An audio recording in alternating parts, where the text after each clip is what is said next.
Olá, hoje a gente vai mergulhar numa das questões mais antigas e profundas que existem. Vamos fazer uma análise dos argumentos clássicos para a existência de Deus, tudo com base na obra Teologia Sistemática de Alva Rufa. E a gente já começa com uma pergunta de US$ 1 milhão, né?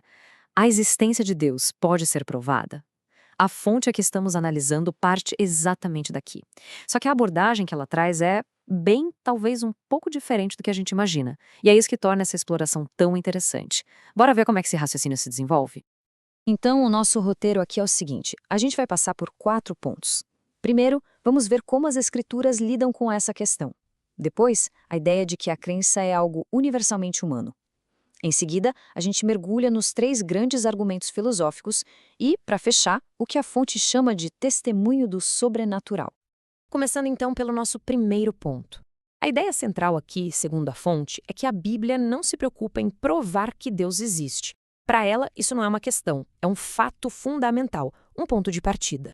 E isso fica escancarado logo na primeira frase de todas. Repara só, a narrativa não começa com uma dúvida, tipo, será que Deus existe? Não. Ela já começa afirmando, no princípio, criou Deus.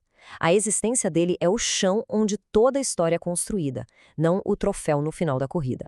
E a lógica por trás disso é bem curiosa. Segundo teólogos citados na obra, como William Shedd, a existência de Deus seria um fato tão, mas tão óbvio, que qualquer argumento para prová-la seria mais fraco do que a própria verdade. Pensa bem, é como tentar provar que o tempo existe.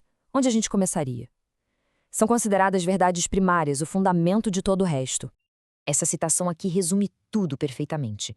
Sob essa ótica, a fé não é sobre sair caçando provas para demonstrar algo. É sobre reconhecer uma realidade que já está presente. É, no fundo, uma mudança de perspectiva. Ok, agora a gente sai um pouco do texto bíblico para entrar num outro campo, a natureza humana. E aqui a fonte traz um argumento bem forte, a ideia de que acreditar em Deus ou num poder superior é algo natural e universal para nós, seres humanos. Olha, a afirmação aqui é bem direta, sem rodeios. A fonte postula que fomos criados para sermos naturalmente religiosos. Nesse raciocínio, a crença seria o estado padrão, sabe? O normal. E o ateísmo, por consequência, seria a exceção, o desvio da regra. E para sustentar essa ideia, o autor cita observações de gente como um missionário na África e até o antigo filósofo Cícero. Ambos teriam notado a mesma coisa em lugares e épocas totalmente diferentes.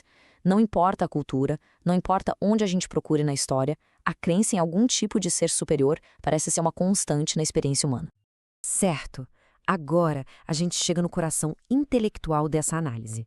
Vamos falar dos 3 principais argumentos filosóficos que tentam usar a razão e a observação do mundo para chegar na existência de um Criador. O primeiro é o cosmológico. A lógica dele é até bem simples de pegar. Pensa assim: tudo que existe tem uma causa, certo? É um efeito de algo que veio antes. Se a gente for voltando nessa corrente de causas e efeitos, uma hora a gente tem que chegar na primeiríssima causa, aquela que não foi causada por nada. E essa causa primeira seria Deus. Para entender a estrutura lógica, a melhor analogia é a do dominó. O primeiro passo diz que todo dominó que cai, caiu porque outro bateu nele. O segundo passo diz que o nosso universo inteiro é uma gigantesca fileira de dominós caindo, um efeito levando a outro. Logo, a conclusão lógica é que, se a gente voltar lá no início da fileira, alguém ou alguma coisa fora da fileira teve que dar o primeiro empurrão. Beleza? O segundo argumento muda a lente. Em vez de olhar para trás, para a causa, ele olha ao nosso redor, para o design das coisas. O argumento teleológico observa a ordem, a complexidade e o propósito que a gente vê na natureza e diz: isso aqui parece que foi projetado por alguém inteligente. E esse versículo, nossa, ele captura a essência disso, né? A complexidade de um olho humano, o jeito que os planetas se movem em órbitas perfeitas, a estrutura de um simples floco de neve. Para esse argumento, tudo isso funciona como uma espécie de impressão digital deixada pelo Criador no mundo. E agora, o terceiro e último argumento clássico. Ele faz uma viagem interessante. A gente sai de olhar o cosmos lá fora e mergulha aqui dentro, na nossa própria natureza humana. É o argumento antropológico. A grande questão aqui é: de onde vem o nosso senso de moralidade? Por que a gente sente culpa quando faz algo errado? A fonte, se baseando em pensadores como C.S. Lewis, argumenta que essa nossa bússola moral interna não pode ter sido criada por nós mesmos. Portanto, ela deve vir de uma fonte externa, uma espécie de legislador moral divino. Muito bem, a gente já passou pela fé assumida, pela observação da natureza humana e pelos argumentos da razão. Agora, para fechar, a gente entra num outro território, aquele que a fonte chama de testemunho do sobrenatural, focado em revelações diretas.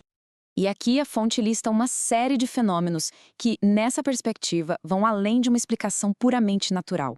Aponta para a própria Bíblia, com sua coesão impressionante escrita ao longo de séculos, fala sobre profecias que teriam se cumprido e, claro, menciona os milagres registrados, que seriam intervenções diretas na história. O ponto central, o clímax de tudo, seria a vida e a ressurreição de Cristo. E, por fim, algo mais pessoal, a experiência de conversão, vista como um testemunho vivo e contínuo. Então, no final das contas, o que a gente tem aqui não é uma única prova definitiva que pretende resolver a questão. A análise da fonte mostra que é mais como montar um quebra-cabeça. É um caso cumulativo onde várias camadas de evidência, a fé, a natureza, a razão e a experiência sobrenatural se encaixam e reforçam umas às outras. E para fechar, fica essa provocação para a gente pensar, né? Onde exatamente fica a fronteira entre a fé e a razão? Será que é uma linha clara e definida ou é algo mais embaçado? O que essa análise clássica nos mostra é uma tentativa de unir essas duas coisas, nos deixando com essa reflexão sobre a natureza dessa conexão.